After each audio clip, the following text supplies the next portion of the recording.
natin sa Cebu, sa mga kapatiran natin sa Panay at sa iba pang kapatiran na sa ibang bansa. Magandang umaga. Ito po ang ating tatalakayin ngayon sa mga salita na ipinabahagi ng ating may likha. Ang pamagat ay ang kayamanan ng buhay. So, sa Bisaya pa, ang bahandi sa kinabuhi.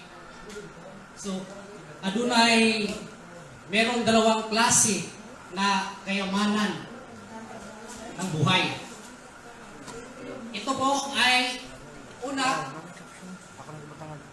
langit ng bahandi, kung sa Tagalog ako kahibaw. Kung lisod ba rin langit ng bahandi sa Tagalog, kung sa English, heavenly wealth. Pagkalangit na kayamanan. Pagkalangit na kayamanan daw ang sa Tagalog. So, bakit ba heavenly wealth? Saan ba ito natin makukuha ang kayamanan na ito? Ito po ay makukuha natin sa pamamagitan ng spiritual na kaalaman. When we say kaalaman, ito po ay kahibalo or knowledge at wisdom. Alam na natin kung ano ang kahulugan ng wisdom. Ito po ay nanggaling sa kaalaman. Paano mo masasabi na mayroon kang karunungan kung wala kang alam? Tama? Ang karunungan ay nanggaling sa kaalaman. Paano nila nasasabi na alam nila ang kautusan ng Aba? Ngunit hindi naman nila alam o wala nila na memorize ba? Wala sila kasag-o. Kung saan nila pagkasabot, kung sa word na makaana sila sa ilang kaugalingon na naa sila'y karunungan. Diba? Example, pagkutahan na to sila. Anugin natin mga kapatiran ng mga Kristiyano. Alam mo ba ang kautusan ng Aba? 10 Commandments. Pag tinanong mo sila, sisiw. Chicken. Madali lang. Sige nga, enumerate mo lahat ang 10 utos ng Aba. Pag enumerate nila, upat lang may bawal. Duha na lang. Kaya nga naman, di pamubo na nila. Nila na lang di pamubo. Pinaikli na nila ang kautusan ng Aba dahil sa kanilang maling pangunawa. So, hindi po yan matatawag na karunungan kung hindi mo alam. So, maiintindihan na po natin yan sa mga dito sa ibaba kung ano ang kahalagahan ng kayamanan na nanggaling sa espiritual. Pangalawa, yutanong bahandi. Sa English, worldly wealth. Or sa Tagalog, makamundong kayamanan. Tama? Example, food, pagkain, shelter, mga basic commodities, mga pera. Kayamanan ba ng tao? Material ng mga bagay? Kayamanan. Worldly wealth. Edukasyon. Kung mataas ang level mo sa edukasyon, ano ang kadalasan na ugali ng tao? Mataas ang level ng aking degree holder ini. Bakit pa ako makikinig sa'yo, wala ka namang natapos? Elementary ka lang, mataas ang aking holder. Mataas ang aking kaalaman sa makamundong bagay. Physical asset, pwede ba maging worldly wealth? Pwede.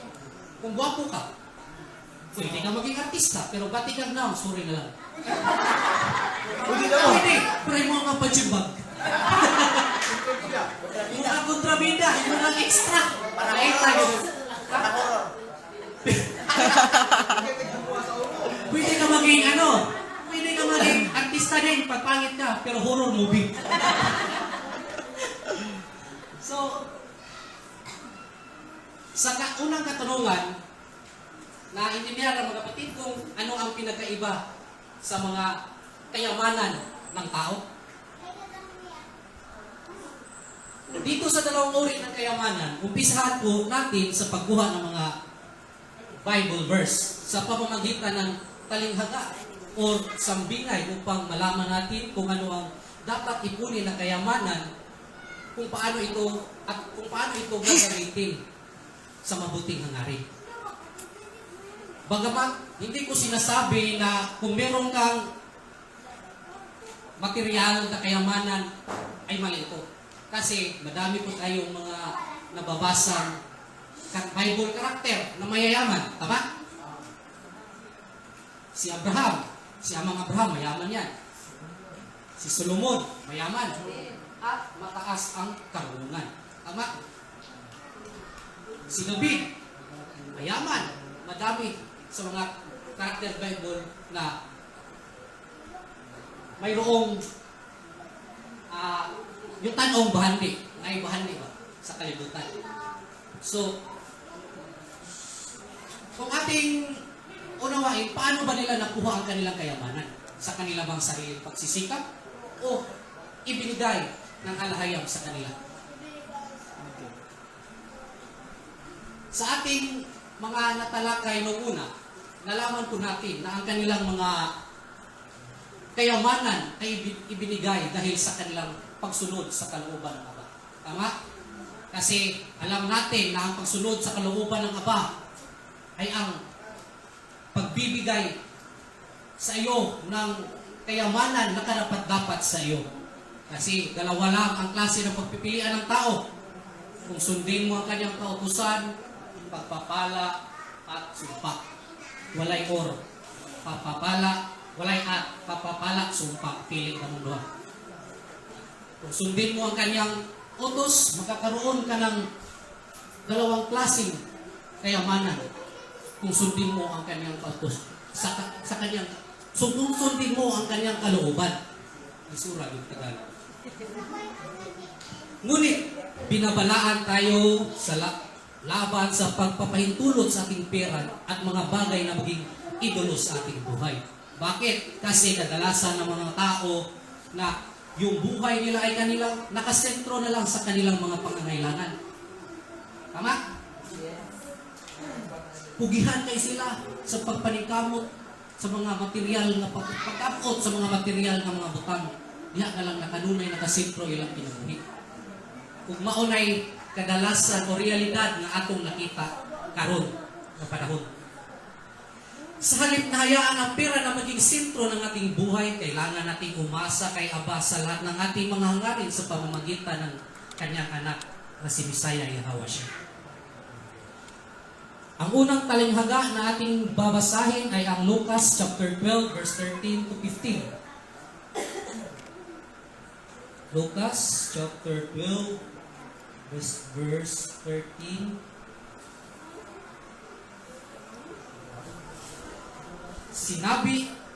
Sabi dito, sinabi kay Yahawashia ng isang sa mga naroroon, Guro, iutos nga po ninyo sa mga kapatid kong ibigay niya sa akin ang bahagi ko sa aming mana. Sumagot siya, sino ang naglagay sa akin bilang hukom o tagapaghati ng mana ninyo? At sinabi niya sa kanilang lahat, mag-ingat kayo sa lahat ng uri ng kasakipan sapagkat ang buhay ng tao ay wala sa dami ng kanyang kayamanan. So, mas nindot yung Bisaya. Sa Bisaya, unya, may usa ka tao dito sa pundok nga miingon kaniya. Magtutudlo, sultihi ang akong igsuon nga bahingan ako niya sa katigayunan nga gibilin kanamong sa among amahan. Tanawa naming tao. Grabe yung kasigurista. Basta, bahin-bahin na yun aning material ng mga butang. Maniguro yun. Diba? Ilabinag, ang atong mga ginikanan na ay mga na ayuta. Sus, sa Diyod ka, lagi yung mga igsuon nga, sigurista yun kayo. Maniguro yun sa ilang kaugalingon. Diba? Hakog sa tinuha, sa ulod ng paagi. si Hawashai mitubag kaniya, kinsa may nanghatag kanagong katungod sa paghusay ug bahin sa katigayunan tali kaninyo buhat. So kung atong masabtan, kung ating maiintindihan, sinabi ng Misaya na ang kayamanan ay hindi nanggaling sa kanya, hindi nanggaling sa tao. Ito po ay nanggaling sa alahayam. Lahat ng bagay na ginawa o nakuha ng tao ay nanggagaling, ay pag-aari at pag-aari yan ng ating Ama. Pagbantay kamo, likayan ninyo ang bisan unsang kahakog, kay ang tinuod ng kinabuhi sa tao wala diya sa mga butang na iyang gihuptan bisan unsa pa siya kadato. Bisan unsa pa kung bisan unsa pa nimo kadato, dili nagpasabot nga ang tinuod nga kahulugan sa kinabuhi mao ang imong pagkadato. Igo ra kang nasayod nga dato ka sa material. Pero kumusta ang pagkadato nimo sa espiritual? O walay lain makatubag ana kundi ang imong kaugalingon. Ikaw ang nagpili, ang nagdesisyon, ikaw po ang nagpili sa iyong buhay kung ano ang gustuhin mo. Kung ito ba ay sa sarili mong kagustuhan o sa kalooban ng Ama. Ang pangalawa, ang punto at aral na ating makukuha na ang sukatan pala sa buhay ng tao ay wala sa dami sa kanyang kayamanan. Kasi karamihan ng mga tao nakasentro palagi ang kanilang panahon sa pagtupad ng kanilang mga gusto upang mag-ipon ng kayamanan sa sarili at ito ay humantong sa pagmamataas sa sarili. Tinood yung mga igsoon? Yeah? Tinood eh? Nga, grabe kay paningkamot ba? Grabe kay paningkamot. Kung naagani bahala ko ng pobre, basta bahala ko ng moto daw na nila. Bahala pobre, basta hilason. So, naghanjo kayo, marami po ang nagsura niya. So, may nagsugama sa Tagal, papahama. Marami po ang napapahamak sa kanilang maling paggamit o maling desisyon na tinahak sa buhay. Dahil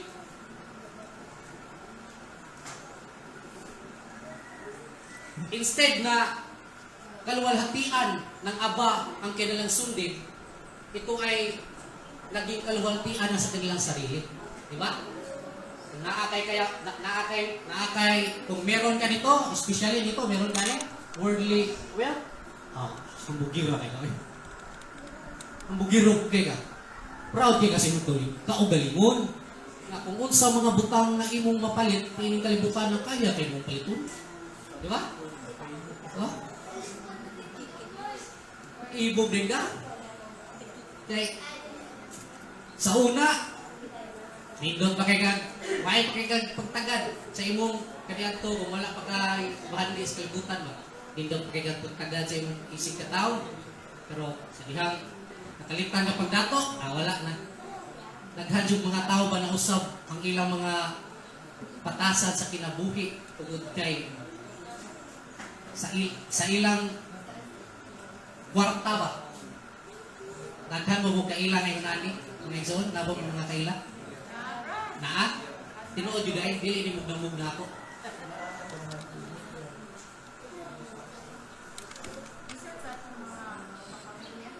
Bisan ka sa atong panimalay. Hakugan pa ka kwarta. Di ba? Daghan na hitang po, daghan po mga igsoon nga nagunay ba? Tungod sa mga tinguha sa pagpangagpas sa mga kalibutan ng butang.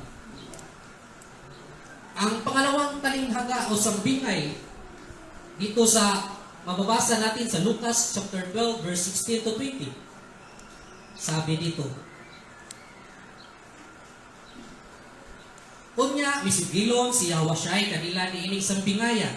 Dihayo sa kadato nga mayuta nga maayong kabot. Nga malandong siya. Wala na ako'y kabutangan sa tanan kong kaabot. Unsa man ang ay kong buhaton. So, aduna dahil meron daw isang tao na mayaman na. Kaya nasasabi niya, naisip niya sa kanyang sarili, asa din ako ay butang akong kuban nga ng katigayunan. Mo na inaabot sa iyong una, nakapistyon sa dito sa kung sa alkansiya ba, napuno naman, akong tinigong. Asa na nagawas-awas naman, asa na ko ibutang ang uban. Ano yung pangkot siya mga na. Unya, misugilon siya siya. Namalandong siya, wala na ako'y kabutangan sa tanang kong abot. Unsa may ang ano'y kong buhaton. Ini, mo ang akong buhaton. Ingon siya sa iyang kaugalingon. Bukon ko ang akong kamalig. Kung magtukod ako, ug mas dako, diin ang akong tibumon, unya ang abot ug ang uban kong mga kabtangan. So, nagplano siya na gumawa ng extra pang kanang source sa kabutangan sa income ba? Sa iyang bahandi. Unya, miingon ako sa akong kapalingon. Pagkabulahan nimo, ana-ana kanimo ang tanan mga butang nga imong gikinahanglan alang sa daghang katuigan. Unsa may puot paswapot? Daghan ang mga tao nga tungod sa ilang pagkadato, walay katagbangon nga ilang natagamtaman sa ilang kinabuhi. Kaya naman, sa dihang nakabot nila ang mga yutanhong bahandi, sa ilang kaugalingon, tuon nilang taas na kay sila. Tinuod? Nawala na ang pagpasalamat kung asa gagikan ang iyang mga bahandi, ang iyang ang gikanunay gitaw ng iyang kaugalingon. Tinuod? Natabunan na ang Elohim sa iyang kaugalingon. Iyan ang giwagtang tungod kay gidayeg na niya iyang kaugalingon. Kunya, miingon ako sa 20.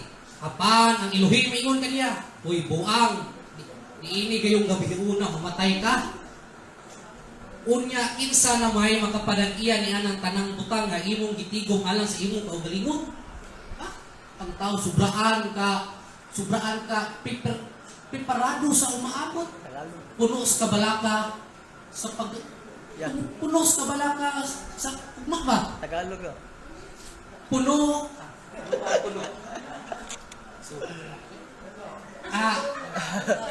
rin. Ang tao ay naging puno ng takot at pag-alala sa kung ano ang makakain na sa kinabukasan, kung ano ang maging future na sa kinabukasan. Hindi niya inunawa kung mabubuhay pa ba siya kinabukasan. Tama? Sakto ba sa Tagalog? Puno kayo siya sa kabalaka kung siguro paano ba? Eskwela maayo, trabaho maayo. Kailangan maging matalino para malaki ang sahod, pumunta ng abroad para magkaroon ng malaking sahod.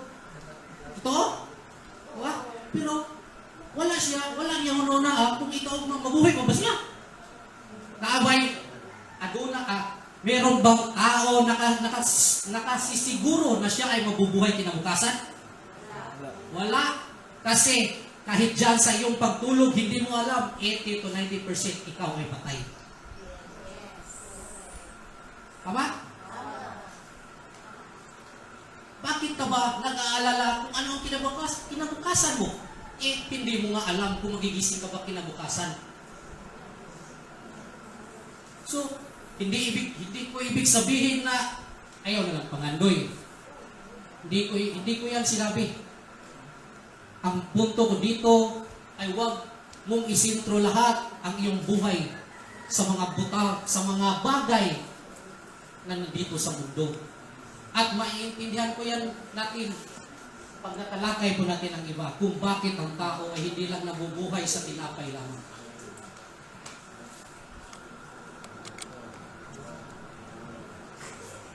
Naapoy mga tao, namoy mga tao usahay ba na sudaan sa pabinsan sa mga musulog na adlaw. So itiyan na ko. Naapoy mga tao na taas kay gibil sa edukasyon na iyang human. Iya dayon ipanghambok siyang kaugalingon nga dili na siya mamino sa kambag daghan yun nga klase mo ngayon nani. Mapahitason sa ilang mga kaugalingon. Kapoy mga adunay sa mga tao nga nakalitan sa ilang pagkadato. Labay mga tao nga nakalitan sa ilang pagkadato. Daghan oy, nabilang mga tao nga nakasa-asa yung luto. Yang mudato na nakalitan. Wala na oy. Di na mo nagdan eh. Makapalit ng Fortuner na paabugan na lang ka. Kuya lang ligsan ka. Tinood? Aduna sa mga tao nga piling dato sila Sa ilang paminaw ra. Pero ako ba wala hibaw? Ha? Makapalit, hindi burluloy. Picture, puspos. Hindi. Thanks to ba? Sa mga panalangin. Tagalog daw, bro. Tagalog daw. Yeah. Ang pinaka-worst pa jud, adunay mga tao nga nindot pa inyong relasyon sa sinugdanan. Pero sa dihang adunay mga at nang merong mga misunderstanding na kaganapan, ano nangyari? Fried chicken na ang nasa kanilang puso. Dahil ini-expect nila na meron silang expectation sa kanilang sarili. Anong klaseng expectation? Siyempre, ang mamit ang kanilang mga pangangailangan sa mga material na bagay. Pangalawang katanungan, ang sariling pamamaraan sa pag-ipon ng kayamanan ay walang kabuluhan. Totoo ba ito? Hindi. Totoo. Maging ito man ay material or spiritual. Yes. Bakit? Basahin natin ang Ecclesiastes chapter 5 verse 10 to 15. Ecclesiastes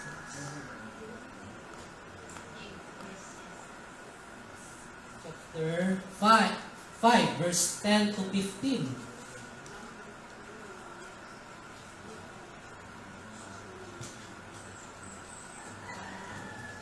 Kung mahigugmaon ka sa salapi, dili kayo matagbaw ni ini.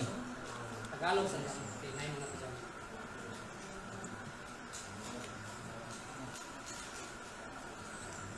Mga ngaral, chapter 5, verse 10 to 15. Ang gahaman sa salapi ay walang kasiyahan, at ang sakim sa kayamanan ay hindi masisiyahan sa kaunting pakinabang. Ngunit ito man ay walang kabuluhan. Habang lumalaki ang kayamanan, dumarami ang pangangailangan at ang tanging kasiyahan ng may-ari ang isipin siya ay mayaman. Sige na lang dahang handong ba? Pagkadato ni dato. Pagkagrabe yun sa kong bahante. Hayahay ang buhay. 15. Mahimbing ang tulog ng isang manggagawa. Marami man o kaunti ang kanyang pagkain, ngunit ang mayaman ay hindi man lamang dalawin ng antok. Bakit? Dahil mga trabahante ba? Grabe kayo. Siyempre kayo. Kayo kaya. Pray ka to. Ito, yun lang. Pero ang pandato, mahadlok. Kaya nga naman, iyang kanunay ginoon na ang iyang bati. Mahadlok, pobre. Tinood? Tinood, rin? Ang pobre, kung sa pa may iyang kahadlokan, pobre nun siya. Napa may kahadlokan ng pobre? Wala. Pobre nung daan. Pero ang dato, mahadlok na mapobre. Mahadlok na waktangan sa iyang bati. Ito ang isang nakakalungkot na pangyayari na nakita ko sa mundong ito. Ang tao'y nag-iimbong para sa kinabukasan, ngunit nauubos din sa masamang paraan. Kaya wala rin siyang maiiwan sa kanyang sambahayan. Kung paano tayong walang dala ng isilang dito sa daigdig, wala rin tayong madadala. Pagpanaw natin, wala tayong madadalang anuman sa ating pinagpaguran. Kastildo yung Bisaya. Bisaya, iklaro kayo. Kung mahigmaon ka sa salapi, dili gayon matagbaw ni ini. Kung mangandoy kang mga dato, dili ka gayon din mo mabatunan ang tanan na imong gitinguha. Wala kini kapuslanan, ngo'y giingon sa Ecclesiastes, dili ako, para ning ibasa. Kung magdugan ang imong kadato, magkadaghan mo sa bang imong pakanunon. Ganuman? Daghan kang kwarta, dili ng kampaw karinderya, adto naman ka sa restaurant. Tama? Kuya G. Kung daghan kang kwarta, din asok ka mo. Jeepoy. Taxi na ka. Takot na ka ng-swing ka. Diba? Daghan kwarta. Kung nabog ka ng kwarta, palit talaga Fortuner. Ha? Wala ay katagbawan. Kung magdugang imong kadato, magkadagan sa kanon, ang imong ramaangkon mao ang imo rang maangkon mao ang kasayuran nga dato ka. Ang usa ka trabahador mahimong mawala igong pagkaon apan mahinanok sa iyang makahinanok siya inig kagabi. Na-explain na to ganako ganina. Ang dato, daghan kayong kabtangan, apan dili siya makatulog tungod sa kabalaka. Tungod sa kabalaka nga makubre siya, mawagtang iyang wala pa siya nakontento. Kay sa diha ang taong god mangagpas sa mga butang nga kalibot labi ng kwarta, magtinguha gyud siya bayad. Mao gyud ang tao puno sa pagkahakog. Kung niya mawala lamang kini sa wala hinungdan pagidayon, hangtod nga wala na hinuon sila ikabilin sa ilang mga anak. Nganuman sa sigig-tigong mong kwarta, kung masakit na hurot ang kwarta. Kay magasto sa hospital. Tama? Kay dili sa kanang panahon na ikaw dato nakasiguro ka sa imong kinabuhi na safety. Tinuod? Di ba? Hindi po kasiguruhan na ikaw ay safety na imong kinabuhi bago na kay pagkadato. Example.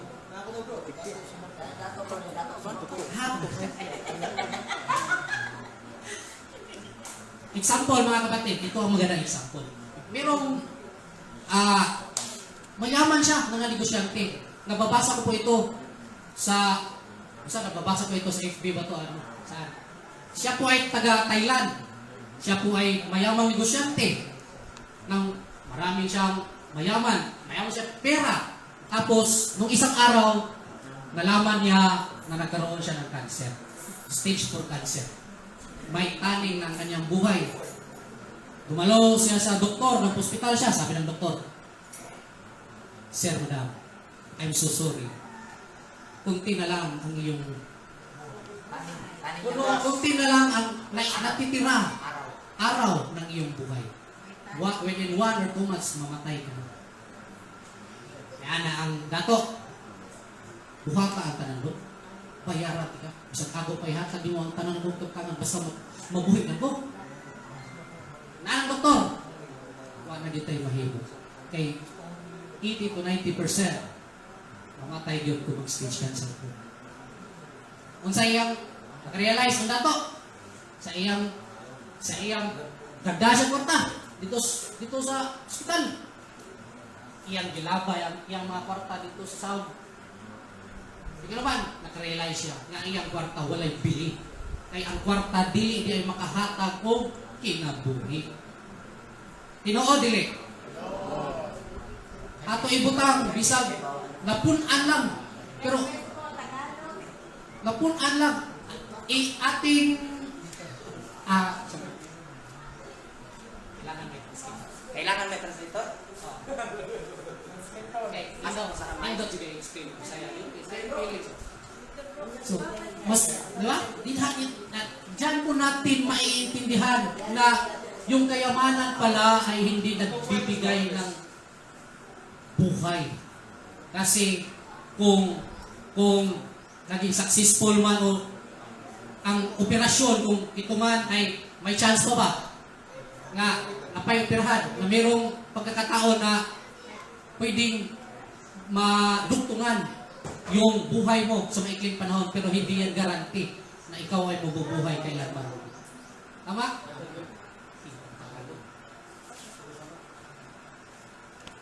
Mubiya kita ini kalibutan nga walay dala sa mga sa atong pagkahibugso walay kitay dala. Wala gayon kitay madala sa tanan tang hinaguan. Diba? Tambagan na kita. Nga gikan sa kung tayo ay lumabas sa mundo ito,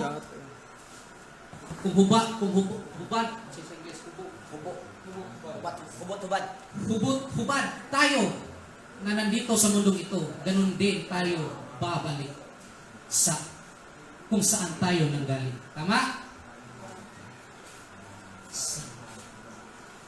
Sirach chapter 40 verse 13 to 14. Sirach chapter 40 verse 13 to 14. Ato yung pamatukan ba? Para lingkod kayo. Sabi dito, ang kayamanan ng galing sa masamang paraan ay parang malakas na baha. Malaki ang tubig at mabilis ang agos kapag kumukulog at umuulan. So, yung pag-iimbak ng ng pera, kayamanan sa mundo na nanggaling sa masamang paraan, gusto pa kayo sinugdan. Pero dili mo mabantayan nga ang mga bahandi mo kalit ragwaktang. Kaya nga naman, bakit? Ito ay law of nature. Kung ano ang iyong itinanim, kung sa iyong anihon. Kung nagtanong ka o maayo kung sa iyong anihon, maayo, sad. Kung nagtanong ka, dili maayo, ay, sige, maayo yung anihon. Dili, di mo maayo, resulta. Diba? Kung nadato ka, pinaagi sa pagpanglimbong, ayaw pagdahong, no magdugay ni. Ha? Maabot sa time na limbungan ka. Ang lahi, tama? Ang lahi ng masasamang tao ay hindi na okay. Sa lakas ng agos, nadadala pati ang mga batong madadaanan. Ngunit ito'y matutuyo sa darating na panahon. So, yung mga pera na ating nakukuha sa mga material na bagay ay hindi, temporary lang po yan sa ating buhay. Kawikaan, chapter 23, verse 4.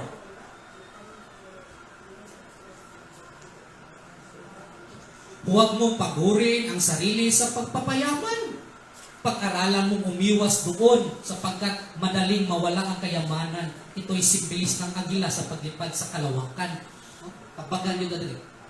Anong maghago yung tagmaayo? Anong imo mong yung, di ba? Anong imo mong yung lisugsuron ka o galingon? Anong dili mo tamusalig sa Elohim? Sa iyang mga plano?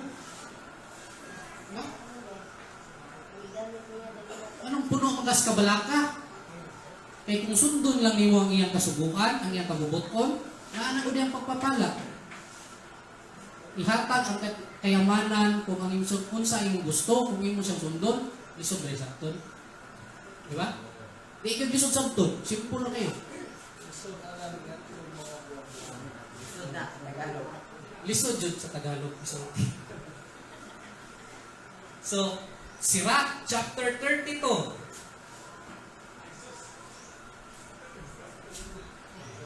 Ecclesiastico chapter 32 verse 17. Ang makasalanay dito matanggap ng pangaral at binibigyan ng dahilan ang anumang naisip niya. Ito po ay babasahin natin sa Bisaya.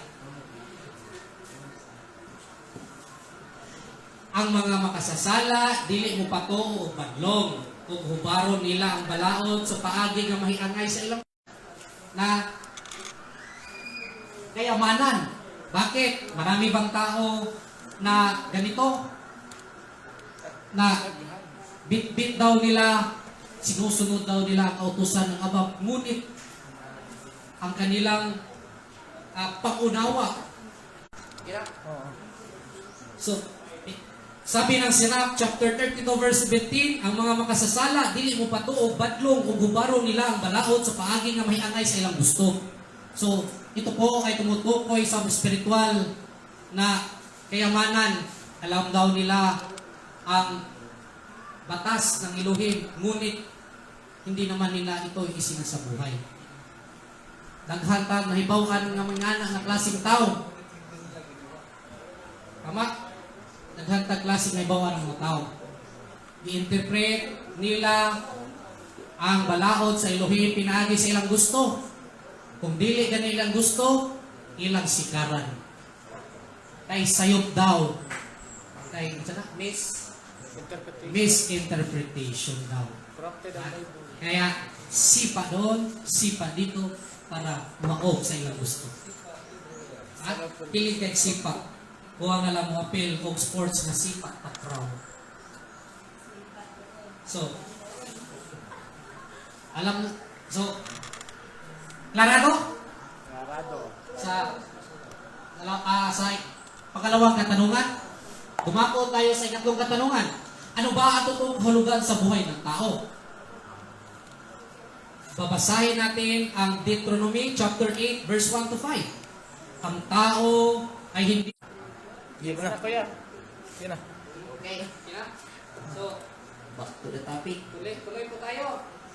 Mataas pa ang ating oras. Simulan natin dito sa number 1. Taas pa, hanggang alas 12 ito. Ng gabi.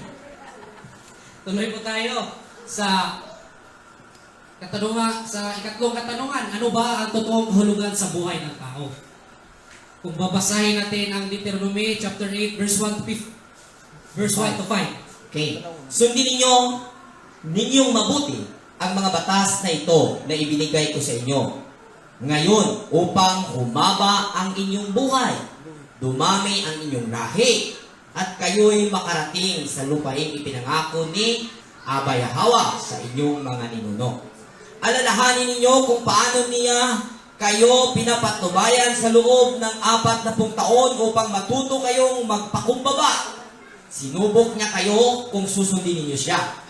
Tinuruan nga kayong magpakumbaba. Ginutom niya kayo bago binigyan ng mana. Isang pagkain hindi ninyo kilala ni ng inyong mga ninuno. Ginawa niya ito upang ipaunawa sa inyo na ang tao'y hindi lamang sa tinapay na bubuhay, kundi sa bawat salitang nagmumula sa bibig ng Elohim. Amen. Sa iyo na to, para mas klaro yan. Kumana ang mga sugo ko kaninyo karon aron mabuhi kamo. Udaghan o makapanag-iya sa yuta nga gisaad sa Yahawa ngadto sa katigod sa inyong katigod. Iluhim na inyong sa Yahawa nga inyong ilihim. Sa tibok inyong panaw sa sulod sa 40 ka tuig dito sa kahingawan. Gilisod-lisod kamo niya aron pagsulay sa kung tumanon bagayon ninyo ang iyang mga sugo. Mabuhi sa pagkaon lamang kundi sa matag pulong sa pulong sa Yahawa. So, ibig pala sabihin na ang tao ay hindi lamang nabubuhay sa tinapay. Ang tinapay ay tumutukoy yan sa mga worldly wealth. Hindi lang tumutukoy sa pagkaon. Tinapay bagapan. Hindi, malalim to. Tumutukoy po ito sa mga bahandi sa makasanlibutan. Kuha? So, kundi sa bawat salita na nagmumula sa bibig ng Yahawa. So, ang tao pala, mabuhi pinagi sa kani o salita. At ano ba ang salita ng Aba? Sira.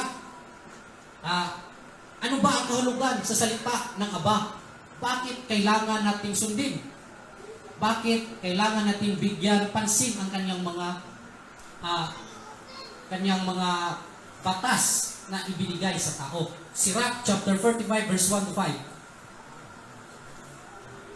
Nakisirap yan po.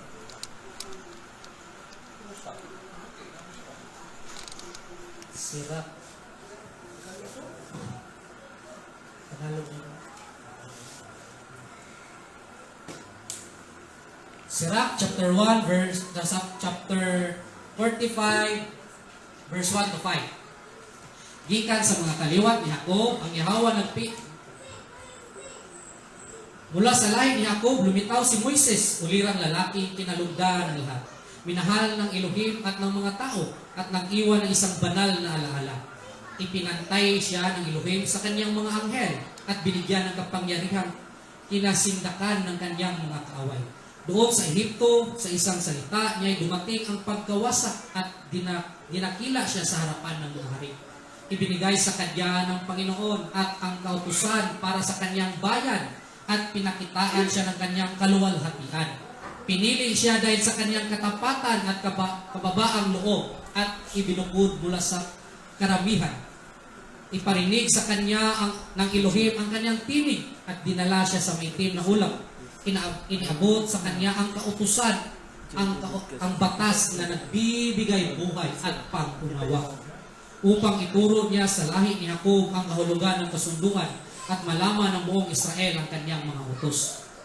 So, ang kukunin po nating punto dito is kung ano ang kahulugan ng salita ng Aba. Sinabi dito, chapter 5. Isayo na ba? gibati sa Yahawa ang iyang tingog ngadto kang Moises o gidala niya siya ngadto sa mangitngit nga panganod diin inatubakay gihatagan niya si Moises sa mga sugo o sa mga sugo ang balaod nga naghatag og kinabuhi o kahibalo. Ba? Ang iya din salita mo'y naghatag og kinabuhi o kahibalo. Manay kahulugan sa iyang mga balaod para ipahibaw sa mga Israelita nga mao nay kahulugan sa kasunduan sa mga sa ilang mga katigulangan. Tama? So,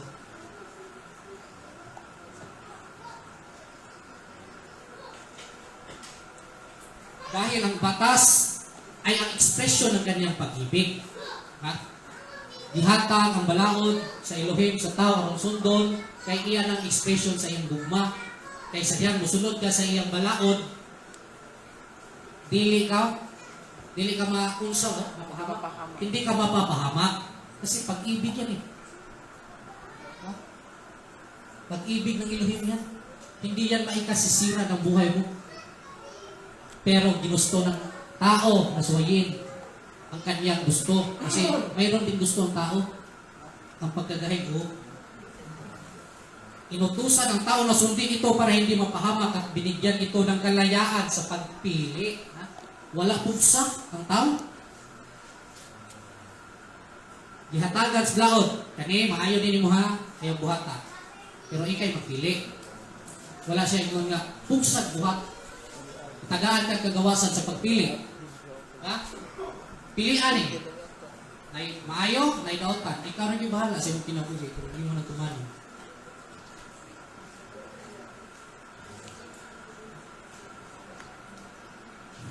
Deuteronomy chapter 30 verse 15 and 19. Buhay o kamatayan, kasaganahan o kahirapan, pagpapala o sumpa. Mao na pagpilian sa tao.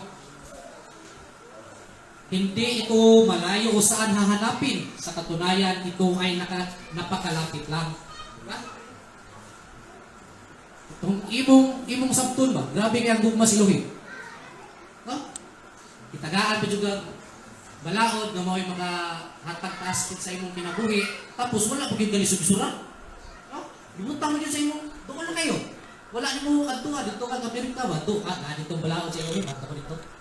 Wala yun, no? Mo adto ko laing planeta. Inaadtong balaod.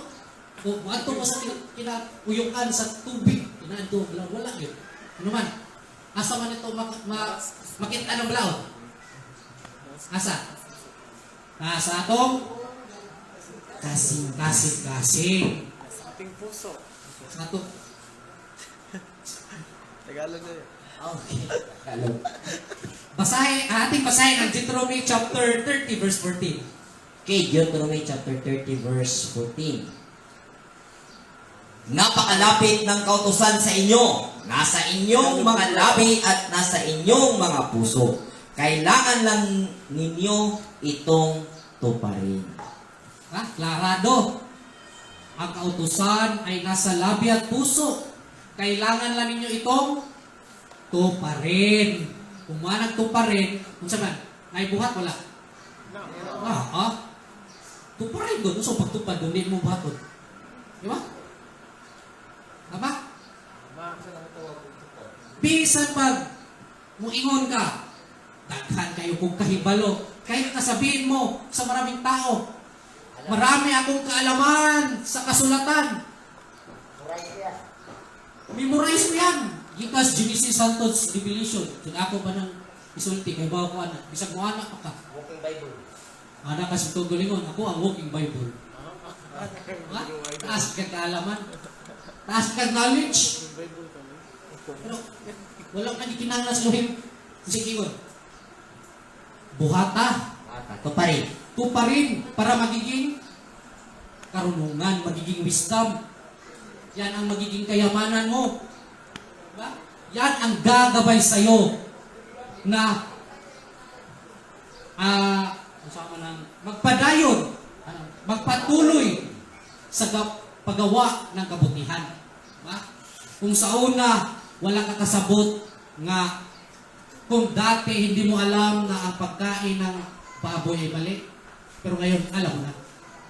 Tama? Now you know. Now you know. Tilawan na lang. Sa dati hindi mo alam ang kahulugan ng pagkain ng dugo, pero ngayon alam mo na, hindi mo na kinakain. Kasi ina-apply mo sa iyong buhay at yan ay naging epekto sa iyo. At wala mang sino mang tao ang makapagkuha niyan dahil ikaw mismo experience mo yan. Alam mo kung gaano kahalaga ang kanyang mga salita. Kasi binago mo eh. Naramdaman mo na ikaw ay nagbago. Kung ano ka dati, kung unsa mo mga malaw ay nga binuhatan sa una ba, wala na nimo baliki. Kaya gano'n man, naitikan ka ba, desisyon ka sa imong kinabuhi, magbago. Kung walay laing tao nga makabuhat na kundi ang imong kaugalingon. Pinaagi sa pagtuman sa kabubuton sa Elohim, dila imong kaugalingong pagpaningkamot. Sabtan? Sabtan pero ang Tagalog wala. Ako na ibalag sa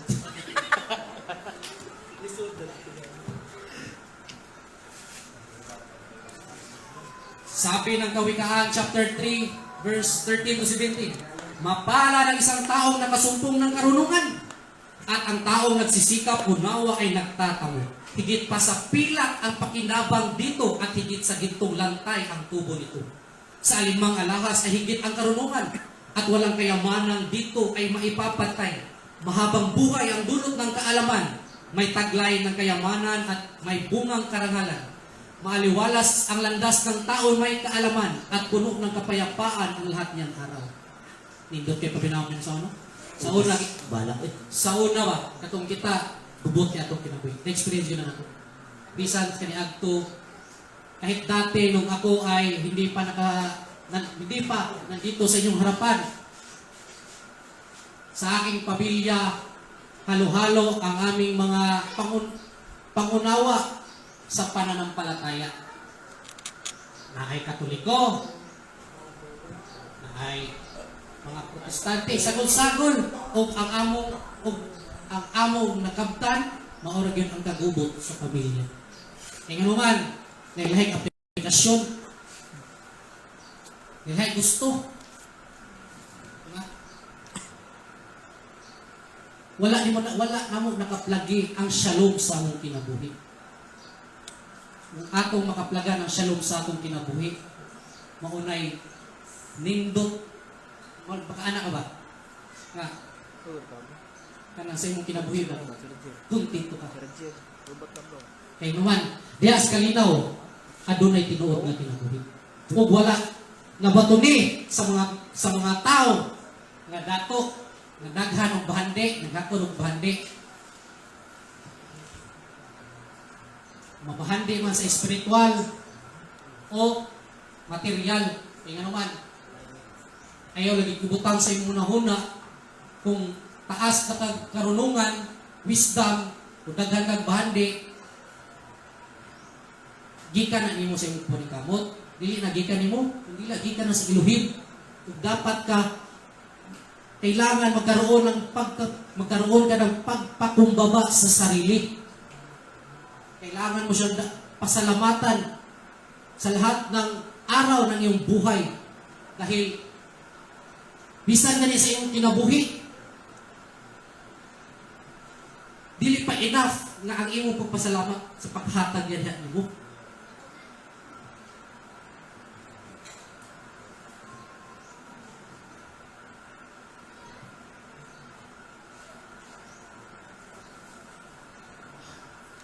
Sabi ng Sirach chapter 51 verse 20 to 22. Tanging sabak, sa'yo to.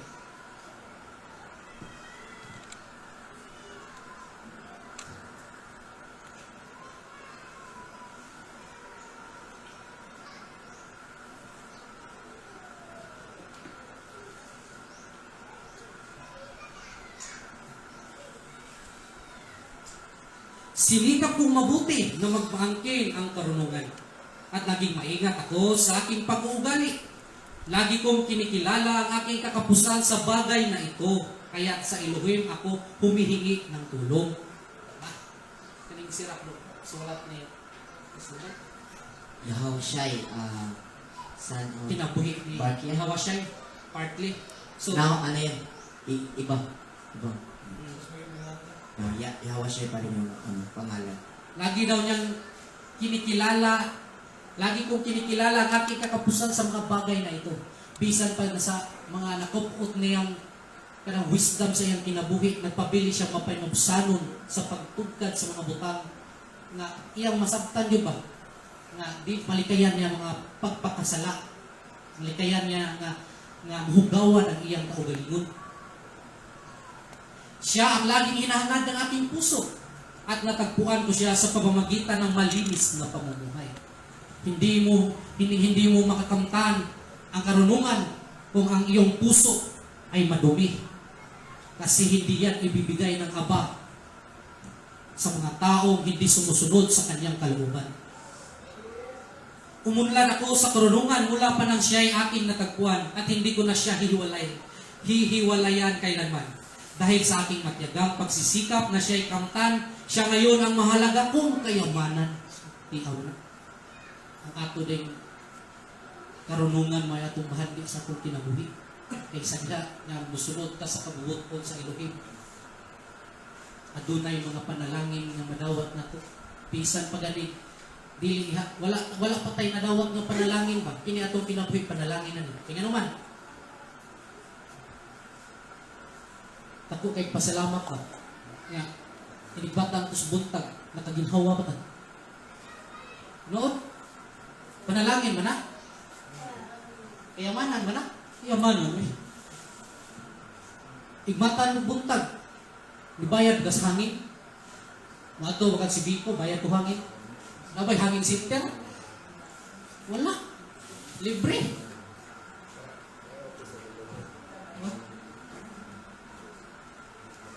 Ipahimos lang sa tao. Ipahimos lang na to.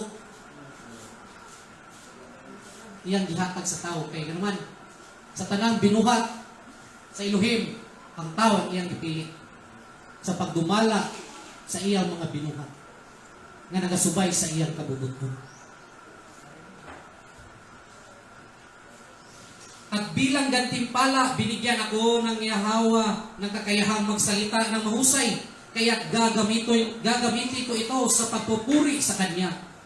Klaro bigayo. Kung hatagan kang karunungan, to glorify Elohim, hindi to glorify yourself. Diba? Hindi, glory to me. Hindi, kay daghan kay kong kahibalo, mataas na aking knowledge sa salita ng Aba. Hindi mo nang ipanghambog yung kagulingon, ayun taon ng buhat pa. Masayang na yun ang tanan. Kay kanang tanan nga imo nakabuot, gikan yun sa Elohim nga gihatag niyo. Kay nakita niya diha sa imong kasing-kasing nga angayan kahatagan. Pag tinalikawran mo si Yahawa at sundin ang iyong masariling gusto, iyak ikaw ay mapapahama. Deuteronomy chapter 8, verse 11 to 18.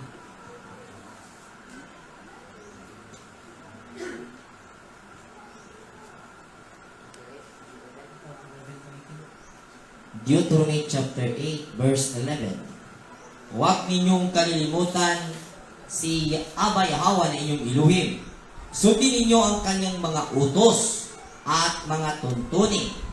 Kung kayo'y namumuhay na nang sagana, nakatira sa mga magandang bahay, at marami ng alagang hayop, at marami ng naipong pilak at ginto, huwag kayong magmalaki. Huwag ninyong kalimutan si Aba Yahawa na nagpalaya sa inyo mula sa pagkalipin sa bansang Ehipto. Siya ang pumatnubay sa inyo sa inyong paglalakbay sa malawak at nakakatakot na ilang na puno ng makamandag na mga ahas at alakdan. Nang wala kayong mainom, nagpabukal siya ng tubig mula sa isang malaking bato. Kayo'y pinakain niya roon ng mana, isang pagkain hindi nyo kilala. Pinaranas niya kayo ng hirap para kayo'y subukin. At turuang magpakumbaba ang lahat ng iyo'y sa ikabubuti rin ninyo. Kaya huwag ninyong iisipin na ang kayamanan ninyo'y bunga ng sariling lakas at kakayahan. Subalit, alalahanin ninyong si Yahweh na inyong Elohim ang nagbibigay sa inyo ng lakas upang yumaman kayo. Ginawa niya ito bilang pagtupad niya sa kanyang pangako sa inyong mga ninuno. Kapag siya'y tinalikuran ninyo at sumamba kayo sa mga Diyos-Diyusan, ngayon pa'y binabalaan ko na kayo na manilipol kayo. Kung hindi ninyo papakinggan ang kanyang tinig, malilipol kayo tulad ng nangyari sa mga bansang ipinalilipol sa inyo ni Abba Yahweh. Amen. Bro, ayaw kayo ninyo kalimti ang ihawa ng inyong Elohim. Ang ginang gisulti. Ano na yung gisulti? Kaysa dihang, ang tao, nakapokus na lang sa ilang panginabuhi sa mga material na butang, gisalikway na nilang ilang ikalimtan. Kung mao na inihantong sa ilang dili mayong samputanan sa ilang kinabuhi. Kung mana kayo ng tanan niyang mga suko nga gihatag ko karon kaninyo. Kung makakaon na kamo og mga busog na og makahimo na kamo makahom nga mga balay og magpuyo na niini, kung ang inyong kahayupan o mga plata o mga bulawan o tanan inyong kaptangan mudaghan na, ayaw gayon kamo pagpagarbo. Maro kayo. Masita balik-balik. Bisag karon nasabta na to ang kahulugan sa iyang kasubuan. Kung panalanginan ganita, dili na to ibutang sa atong unahuna. Magpagarbo ta ba? Kinahanglan, kanunay tang magpaubos sa atong kaugalingon.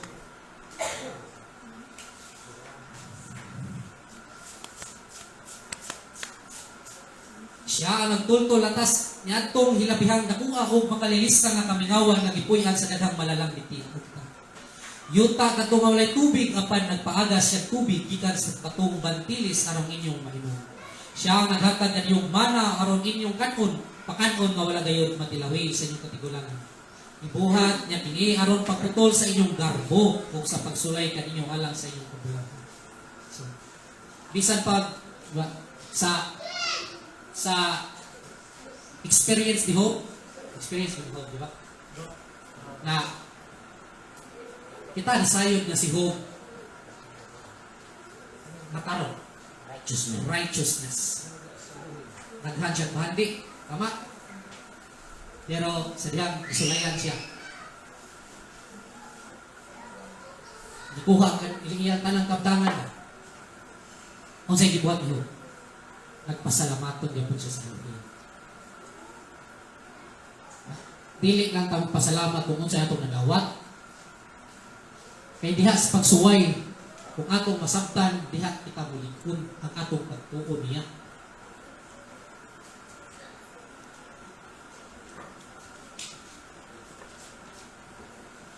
Kung hikalimta ninyo ang Yahweh ang inyong Elohim, kung manangop kamo sa mga Diyos-Diyos, kung masimbaw mo lagad kanila sa pasipanan mo kamo nga mga puko gayod kamo.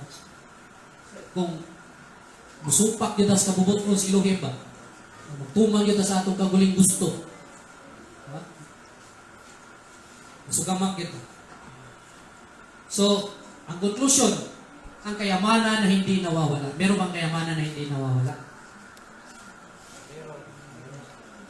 Lucas chapter 12, verse 32 to 34.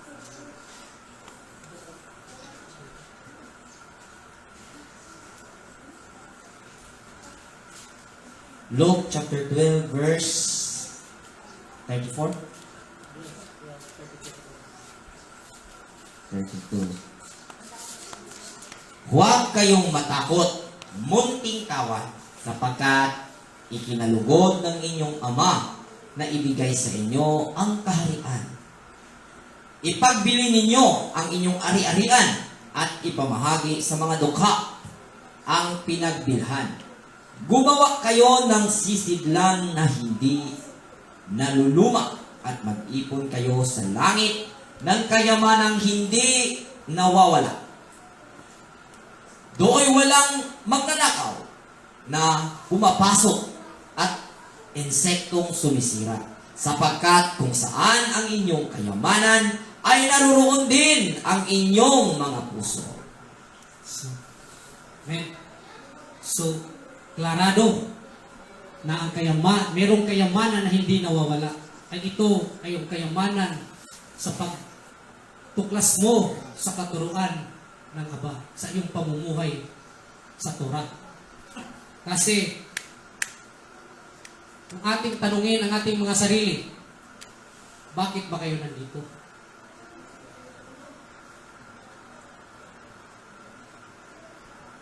Ikaw mo gano'n na ang Catherine? Kayo magpagawa.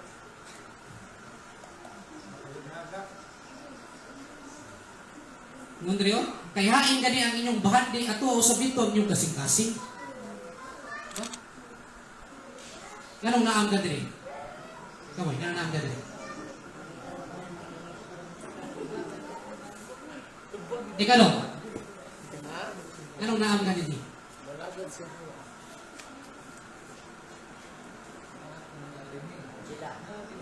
Kaday. Anong Ngano na sa may mong rason ngano na ka diri. Kay dinhanag ang kay Guyo. Kay nay mo circle of friends. Ako may igsuon. Akong rason ngano na ako diri. Madyo ko kailan ninyo. Bugwa ko yung nailhan sa dusa ninyo. Na ako dire, tingnan naman, na ako kasing-kasing dire. Ang kasing-kasing ako sa pagsunod sa kabubuton sa Elohim. Bisan pag akong pamilya o mga tao nga maingon nako nga mudaot nako nga nailad ka, wala ko'y paki. Tingnan naman,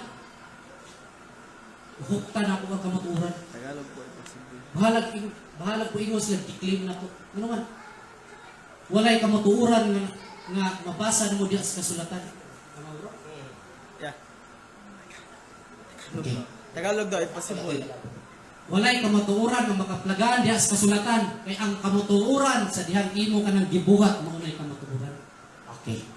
Walang katotohanan na masumpungan sa kahit anong kasulatan. Ang katotohanan, pag ginawa mo, yan ang katotohanan. So, ang katotohanan ay through sa experience. No, sa paggawa. Sa pamamagitan. Ito ay sa pamamagitan ng ating paggawa sa kanyang kautusan. Naagong ka dire. Kung di nabag-ong ko, di nang bumabalik itong mga kwatsinanggo nga gibuhat ako sa una. Hihimo na kong matarong. Kung ang taong matarong magpadayon sa pagbuhat kung matarong na butang. Sirach chapter 41 verse 11 to 13.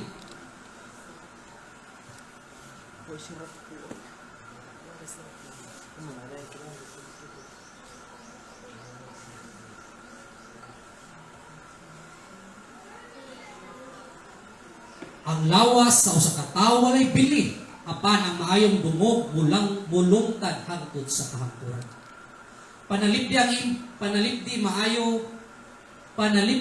Ang maayo nimong dungog taas pa kini kinabuhi kay kanimo ug bulungtad na mas dugay kaysa daghang bulawan. Ang usa ka maayong kinabuhi may kinutuban, apan ang usa ka maayong dungog bulungtad hangtod sa kahangturan. So may buot pasabot ani. Pasabot. Ang buot pasabot ani magsuod. Sa dihang ikaw nagpadayon sa pagbuhat sa mga butang sa kabubuton sa Elohim. Kanunay kang gidayeg sa Elohim. Kaya ang Elohim, nahimaya niya ang iyang trono kay nakita niya ang imong mga binuhatan na maayo. Nga naman, kinsa may kailang Abraham? Kailan no? Kita na ka personal? Wala. Diba? Wala tak kaila. Wag kita kay bawon sa itsura. Pero nganong nagpabiling buhi ang ilang kinabuhi. Kaya naman, ang ilang mga pulong, ang ilang kinabuhi, buhi, hangtod karon kay nganuman, ipasidunggan sila sa Elohim. Diba? Ipasidunggan siya sa iyang Elohim tungod ka sa iyang pagkamatarong sa pagsunod sa iyang kabubuton. Kahit na siya ay patay pisikal, pero ang kanyang sa Tagalog, dungog, siya nang dungog sa Tagalog.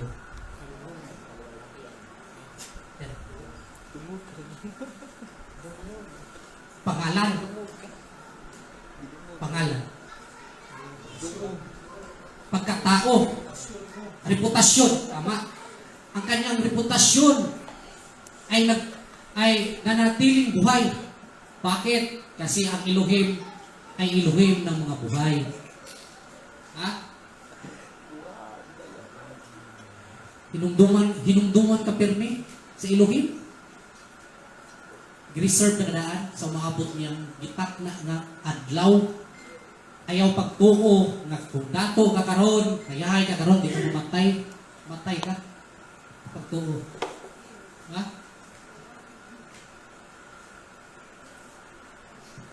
Kaya ang kinabuhi, no?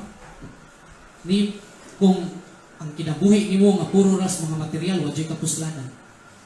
Kaya ang tinuod nga kinabuhi nga dili mawag kang mo pagkabot sa langit mong bahanpit, sa pulong spiritual.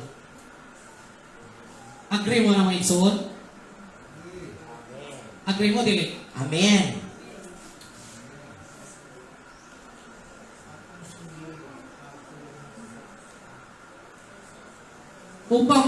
Upang makamit natin ang totoong kaligayahan at kayamanan sa ating buhay, kailangan lang natin ibigin ang alahayam ng buong puso at sundin ang kanyang mga kautusan upang magkaroon ng tayo ng shalom sa ating pamumuhay. Ang Elohim ang nagbibigay sa atin ng totoong buhay at dapat siyang pasalamatan at purihin ang kanyang pag-ibig ay hindi nagbabago at tapat siya sa kanyang mga salita. So, yun po ang ating kahulugan ng ating tinatalakay at nawa po ay inyong naintindihan at pasensya po na hindi ko ito mai-deliver ng Tagalog state kasi mahirap yung Tagalog. Shalom. Shalom alaikum. Shabbat shalom. Shabbat shalom.